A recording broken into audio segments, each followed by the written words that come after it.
Halo teman-teman, selamat bergabung kembali di dalam Digital Lectures bersama Dokors. Kali ini, topik ilmu kesehatan anak yang akan kita bahas yaitu tentang talasemia. Talasemia adalah suatu penyakit hematologik herediter yang ditandai dengan defisiensi pembentukan rantai globin spesifik dari hemoglobin. Talasemia ini diturunkan secara autosomal resesif, yang artinya seorang anak akan menderita talasemia jika kedua kromosomnya memiliki mutasi yang diturunkan dari ayah dan ibunya. Jika hanya memiliki salah satunya saja, maka anak menjadi pembawa sifat talasemia. Hemoglobin normal terdiri dari cincin heme dan 4 rantai globin, yang terdiri dari 2 rantai alfa dan 2 rantai non-alfa. Kombinasi rantai tersebut dapat membentuk berbagai jenis hemoglobin. Apabila terjadi mutasi kromosom sehingga perbentukan rantai globin terganggu, maka seseorang dapat menderita talasemia. Berikut adalah klasifikasi dari talasemia. Berdasarkan jenisnya, kita dapat menggolongkan talasemia menjadi dua, yaitu talasemia alfa dan talasemia beta. Pada talasemia alfa, terjadi akibat adanya mutasi pada kromosom 16. Rantai globin alfa terbentuk sedikit atau tidak terbentuk sama sekali, sehingga rantai globin yang ada akan membentuk Hb bar dan Hbh.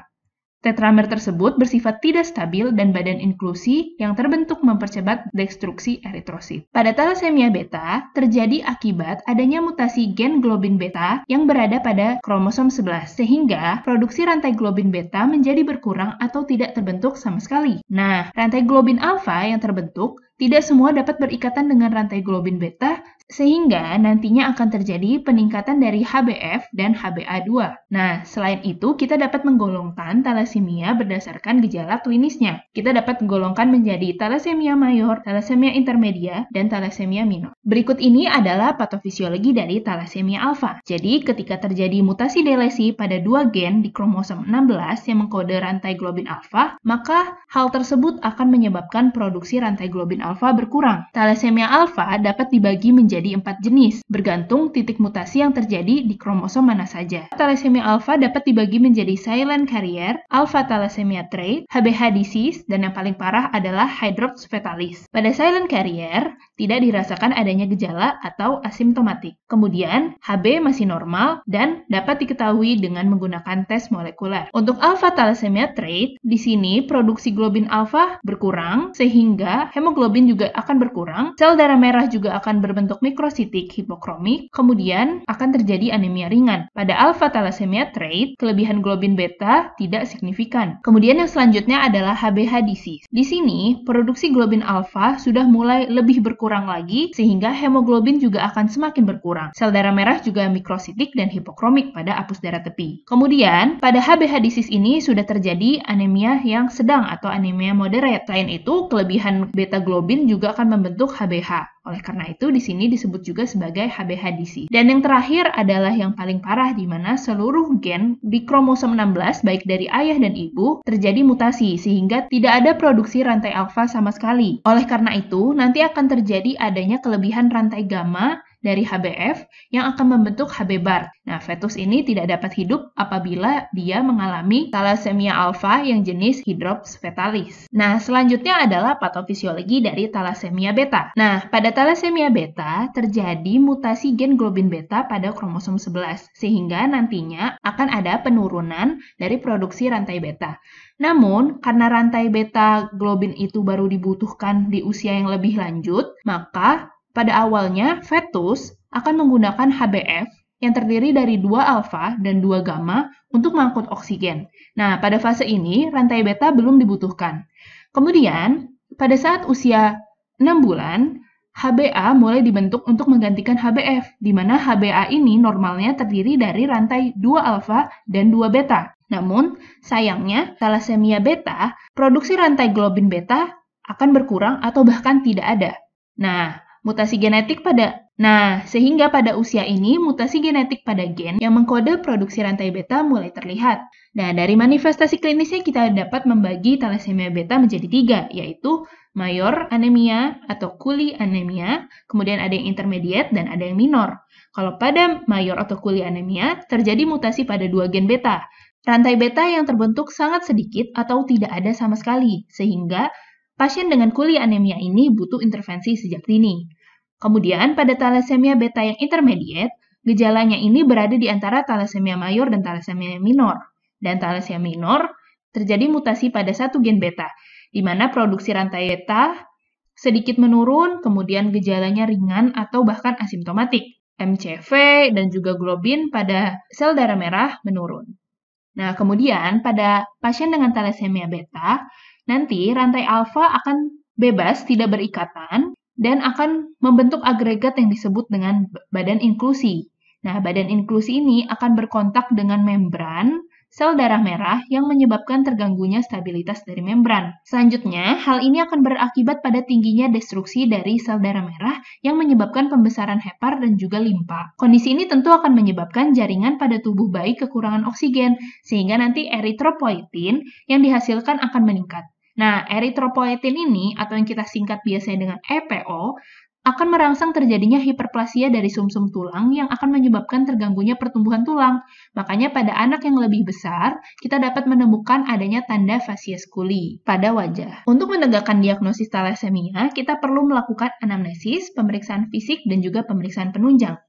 Pada anamnesis, kita akan menilai pertama dari keluhan utamanya. Kita akan menilai apakah anak pucat, memiliki keluhan gangguan pertumbuhan, dan apakah ada keluhan pubertas yang terlambat. Selanjutnya, dapat ditanyakan lagi keluhan lainnya yang dialami pasien, seperti terjadinya pertumbuhan wajah yang tidak biasa, terjadinya patah tulang, terjadinya perbesaran perut yang mengganggu, dan adanya kebutuhan untuk riwayat transfusi yang berulang. Adanya riwayat kebutuhan transfusi yang berulang. Kemudian, kita dapat menanyakan pada riwayat keluarga apakah ada keluarga yang memiliki penyakit yang sama, keluhan yang sama, atau ada keluarga yang memiliki thalassemia. Kemudian, kita tanyakan juga riwayat pengobatan sebelumnya, misalnya riwayat transfusi berulangnya. Kemudian, kita tanyakan juga riwayat konsumsi suplemen besi penambah darah. Dengan pemberian suplemen besi ini tidak memperbaiki keadaan klinis dari pasien. Selanjutnya, pada pemeriksaan fisik, untuk tanda-tanda vital dan keadaan umum, ini bergantung pada keparahan yang dideritanya. Bergantung pada tingkat keparahan dari thalassemianya itu sendiri. Pada keadaan umum pasien, kita dapat menemukan adanya lemah, kemudian perawakan pendek,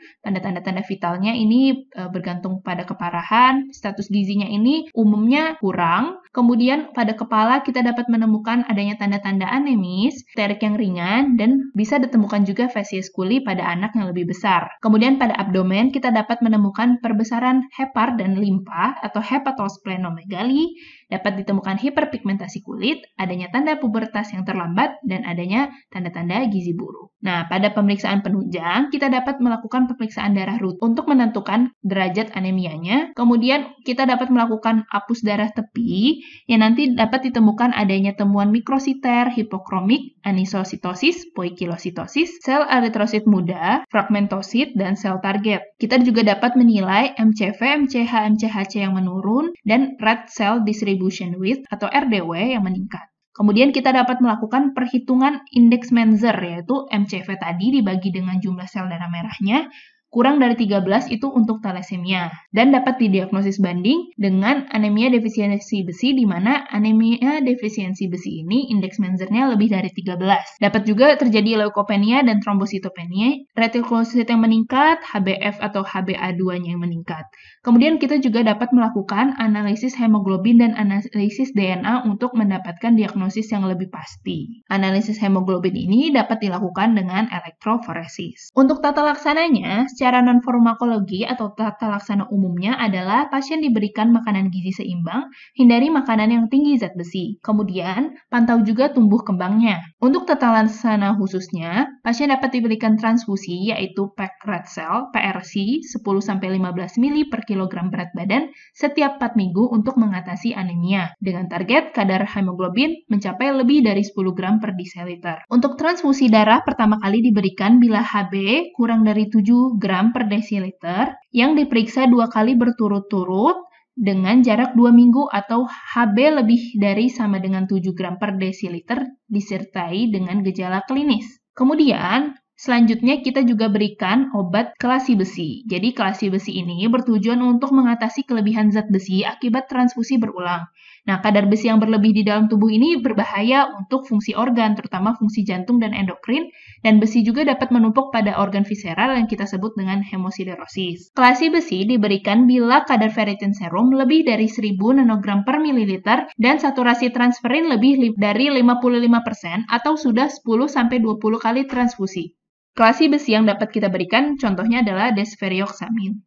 Desferrioxamin ini dapat diberikan dengan dosis 30-50 mg per kilogram berat badan per hari sebanyak 5-7 kali per minggu selama 8-12 jam dengan siring pump.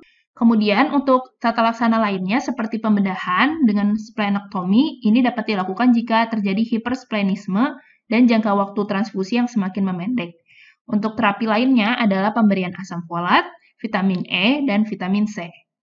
Vitamin C ini hanya diberikan saat pemakaian desferrioxamin dan tidak diberikan pada pasien dengan gangguan fungsi jantung. Untuk edukasi, pasien memerlukan pemantauan dan kontrol yang dilakukan secara berkala. Informasikan kepada keluarga untuk memeriksakan pasien secara rutin ke layanan kesehatan. Kemudian, kita juga perlu mengedukasi masyarakat untuk melakukan screening premarital untuk menentukan status thalassemia. Untuk prognosis dari penyakit thalassemia ini buruk, sebab penyakit ini tidak dapat disembuhkan. Pemberian transfusi berulang pun memiliki banyak resiko. Berikut adalah referensi yang digunakan dalam video ini yang dapat teman-teman baca lebih lanjut. Sekian sesi Digital Lectures bersama Dokurs pada kesempatan kali ini. Sampai jumpa di kesempatan selanjutnya. Terima kasih.